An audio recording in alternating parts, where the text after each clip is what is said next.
మాకెందుకో Patnam Narender Reddy bail విషయంలో, లగచర్ల బాధితుల bail విషయంలో 40 రోజులు వీళ్ళు జైల్లో ఉన్నారంటే మాకైతే బాధ అనిపిస్తున్నది. అల్లు అర్జున్కు ఒకటే రోజు వస్తుంది బెయిలు, పట్నం నరేందర్ రెడ్డి ఏ పాపం చేసి 40 రోజులు పెడతారు. అల్లు అర్జున్కు ఒకటే రోజుల బెయిల్ వస్తుంది, పట్నం నరేందర్ రెడ్డి చేసిన పాపమేంది? భూములు 1374 ఎకరాలు బల్లులు కూడా గుడ్లు పెట్టలేదు అన్నాడుగా రేవంత్ రెడ్డి.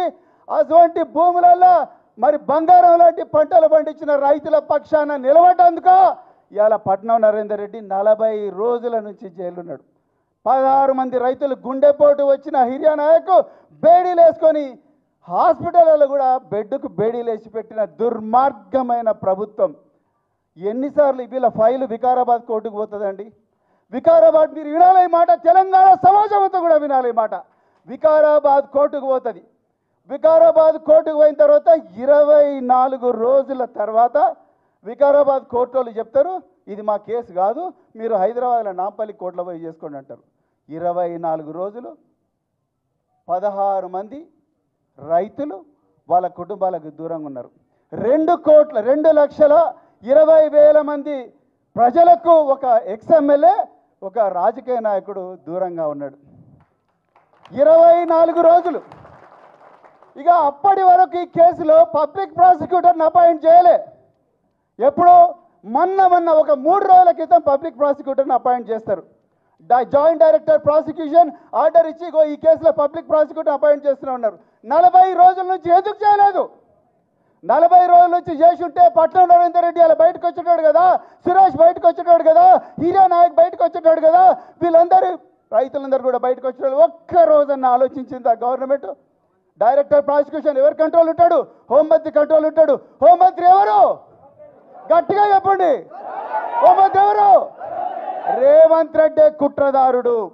నేను న్యాయ వ్యవస్థ మీద నాకు ఫుల్ నమ్మకం ఉన్నది, కానీ నేను జైలుకు పోయినా మంచిది. కానీ ఈ లగచర్ల విషయంలో ఈ రైతులందరికీ అన్యాయం జరిగింది. ఇక్కడ ఒక సినిమా యాక్టర్కి ఏమో 1 గంటల బెయిల్ వస్తుంది, పట్నం నరేందర్ రెడ్డికి రైతులకు అన్నంతో అన్నం పెట్టిన అన్నదాతలు మాత్రం ఇప్పటికి కూడా జైళ్ళలోనే మగ్గున్నారు చెయ్యని నేరానికి. వాళ్ళ కోపం వచ్చింది భయ్, వాళ్ళ కోపం వచ్చింది. వాళ్ళ భూములు గుంజుకుంటున్నారు. ఒక ఆయన రాజ్యాంగ వ్యక్తి 100 మంది తీసుకొని పోతాడు, వాళ్ళు గడబడి చేస్తారు. మరి ఏం చేస్తారు? మరలేక వాళ్ళు పోరాటం చేసిండ్రు. మిత్రులారా, చివరిగా ఒక్క మాట నేను చెప్తున్నా మీకు, పోరాడితే పోయేదేమి లేదు, బానిస సంఖ్యలు తప్ప. మనం తప్పకుండా పోరాడాల్సిందే. వెనకకు పోయే సవాలు మన ముందర ప్రాణ త్యాగానికి కూడా సిద్ధమైన నాయకుడు ఇవాళ మన ముందర ఉన్నాడు.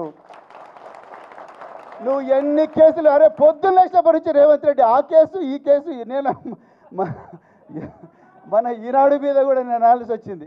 అరే ఇక టెక్నికల్ విషయాలు ఇక మాట్లాడే, కానీ పొద్దున్న నుంచి పొంగులేటి శ్రీనివాసరెడ్డి ఒకవైపు, ఇంకో వైపు నుంచి రేవంత్ రెడ్డి ఆఫీస్లో ఇంకొకరు ఎవరెవరో ఇస్తూనే ఉన్నారు లీకులు. ఈ రోజు అరెస్టు, నేడే అరెస్టు, రాత్రికే అరెస్టు, ఇప్పుడే అరెస్టు. చెంచల్ కూడా మంచి జైలు తయారు చేసిండ్రు, చెర్రపల్లిలో మంచి జైలు తయారు చేసిందని ఈ దొంగచాటు దెబ్బలు తీసే కల్చర్ బీఆర్ఎస్ పార్టీకి లేదు. ఏమన్నుంటే డైరెక్ట్ బరాబర్ అమరవీరుల స్తూపం దగ్గరికి రాండి, దమ్ముంటే అప్పుడు మాట్లాడదాం.